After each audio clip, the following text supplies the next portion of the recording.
Cholera outbreak claims 7 lives, dozens hospitalized in Kano. Travelers stranded as heavy rains wash away Lamurde-Gombe Expressway. Hajj fare to reach 100 million as NAHCON ends subsidy. And away from Nigeria, Israel launches new ground operations in southwestern Lebanon. Hello and welcome to News Updates on Trust Television. I am Lilian Okazi. And now to the news. 7 persons have been confirmed dead and about a dozen others hospitalized following a suspected cholera outbreak in Kanya village of Kabo local government area of Kano State. The death from the outbreak is believed to be after drinking water from a polluted open well in the area by the people. The well was said to be contaminated following heavy downpours that busted a nearby pond, which overwhelmed the well that has been the only water source for the community. It was gathered that the villagers had started noticing that some people who used to drink water from the well had fallen sick. Chief Sanitation Officer in the area, Hafiz Ali Baba, who confirmed the cholera outbreak, noted that they have already directed the residents to stop using water from the well.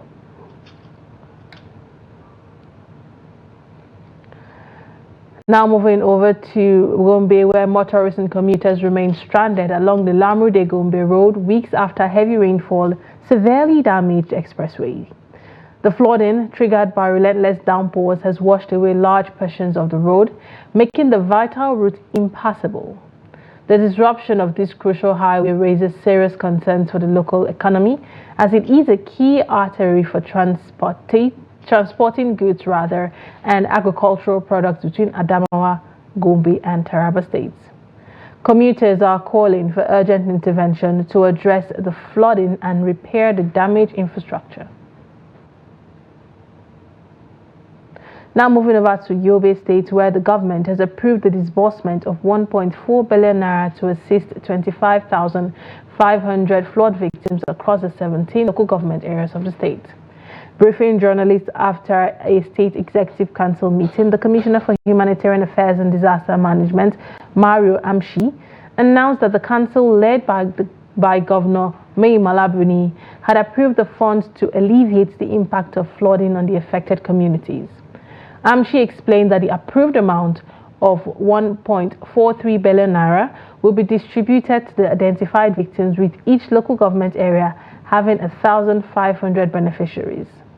She further stated that surveys have been conducted to identify the victims, and the process is still ongoing in all 17 local government areas. She assured that the process would be conducted with full transparency and accountability. In a related development, the state government has established 3 weather stations in Machina, Damaturu and Gulani local government areas. The move, overseen by the State Ministry of Environment and Climate Change, aims to improve the accuracy of weather data and reporting.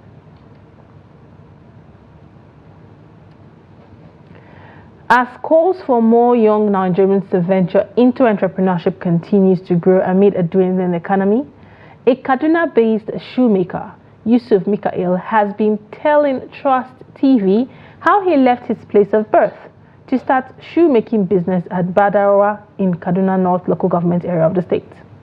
Now, Trust TV's Bello Musa, who visited Mikael at his shop, reports that before establishing his business to the point of success, Mikael had to go through challenging moments that almost made him give up, to the extent that he was becoming hopeless.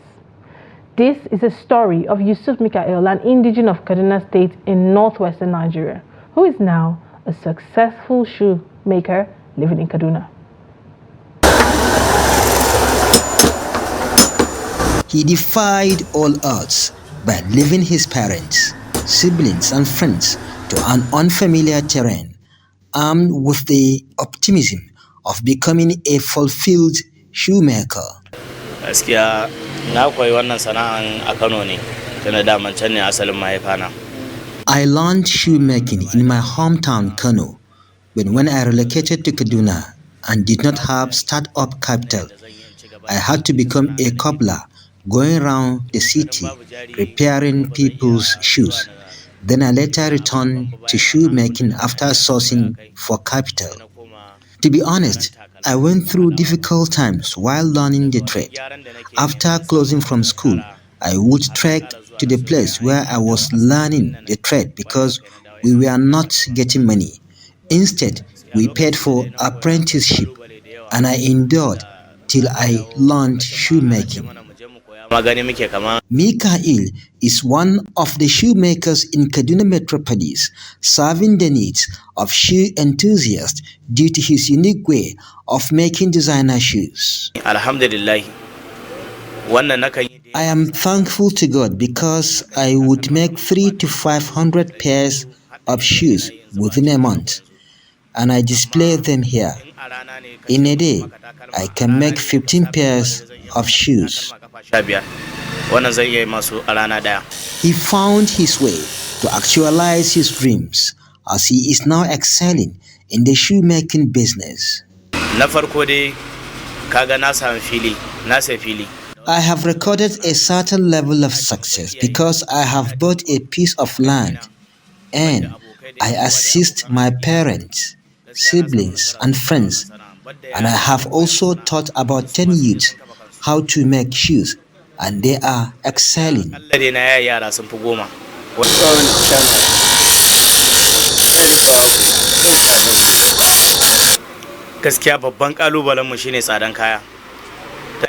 The cost of materials is affecting the business, hence the patronage is low. For instance, we used to buy gum at the rate of 2,000 naira, but now it is sold at the rate of 16,500. The one we once bought at 24,000 is now sold at the rate of 53,000 naira. His dream now is to become an exporter of Nigerian-made shoe to other parts of the world. Mikael enjoined youths to see his story of tenacity as an encouragement to venture into entrepreneurship, which will help address the burden of unemployment and youth restiveness. Bello Musa, Trust TV News Kaduna.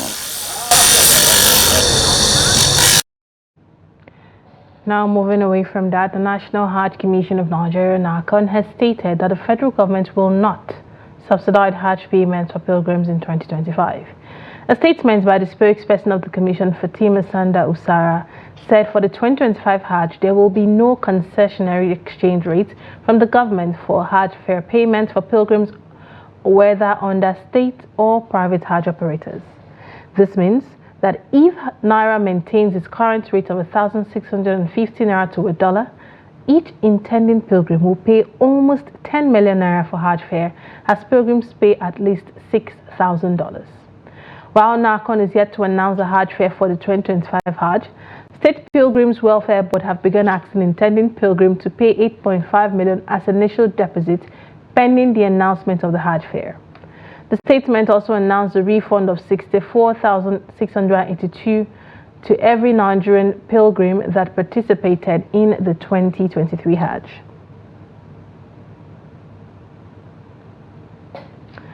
Moving over to Jos, where the Plateau State government has declared on Wednesday as a walk-free day to allow citizens to participate in the local government elections scheduled for that day. The announcement was made by the Secretary to the State Government, Samuel Jatu, in a statement released on Monday.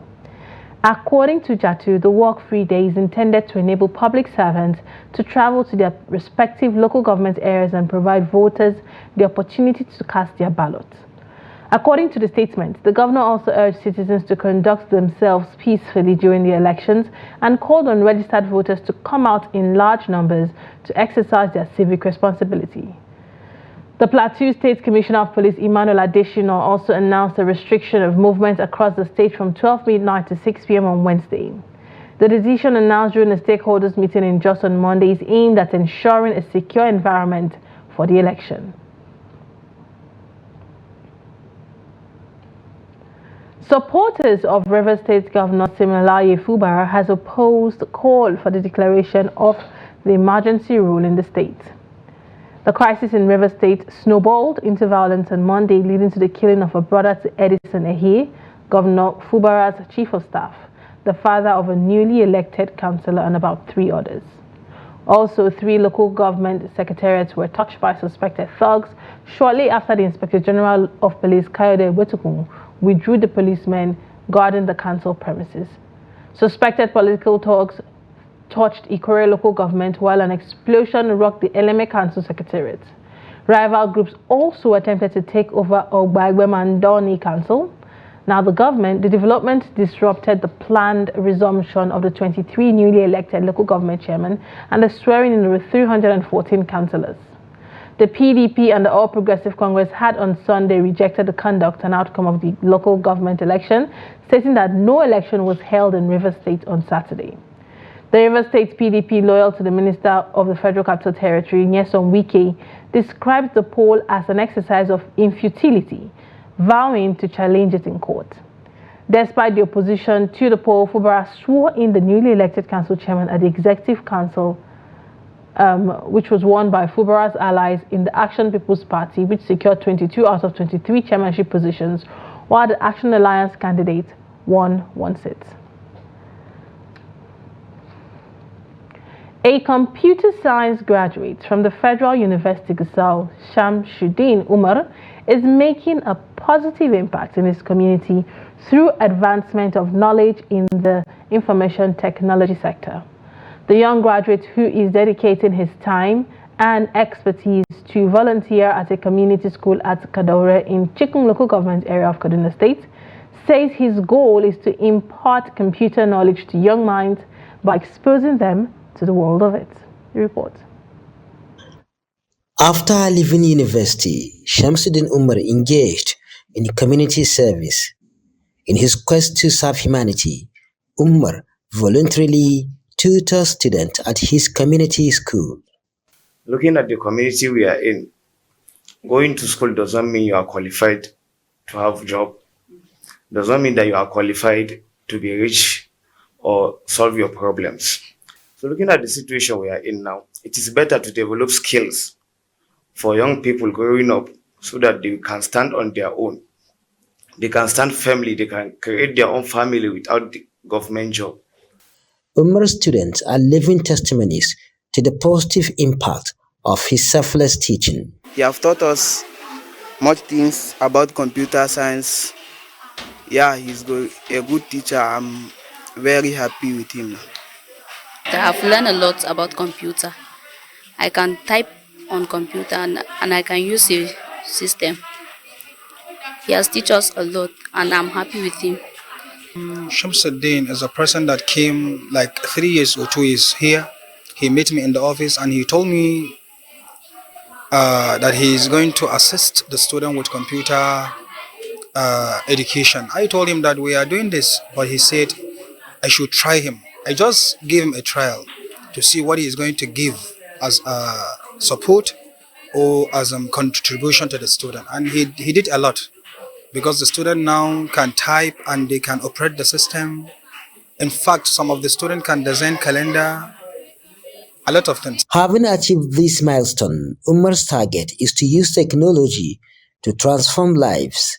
According to him, he has so far empowered many children through his volunteer work by exposing them to the world of computers. Bella Musa, Trust TV News Kaduna. This is news updates coming to you from Trust TV. Coming up, recent crackdown by Hisbar in Kanu sparks debate on gambling. This and more right after the break. Just stay with us. You're welcome back. If you're just joining us, this is news updates coming to you from Trust Television. Let's take a look at our headline stories again. Cholera outbreak claims 7 lives, dozens hospitalized in Kanu. And travelers stranded as heavy rains wash away Lamurde Gombe Expressway. Now moving on to other stories. The recent crackdown on sports betting by the Kano State Hisbar Corps has garnered praise from some, aligning with the belief that gambling is immoral. However, operators argue that sports betting is a legitimate form of entertainment and a potential source of income. These opposing views have sparked ongoing debates across the state. Trust TV's Abdulaziz Ibrahim has more. The Kano State Hisbah Corps has intensified its crackdown on sports betting in the state, deeming it immoral and contrary to Sharia law. The Hisbah series of reported raids in Minjibir and Badawa area left betting shop operators feeling they are unjustly targeted. There is license for this sport betting now. If we even have the license here, you can even see it here. For what? We place it here, so we don't need to even ask this question. We have the license here. So it's guaranteed that we can operate this thing because we have the license. It's a normal business, not only in Kano State, other states and in Nigeria as a whole.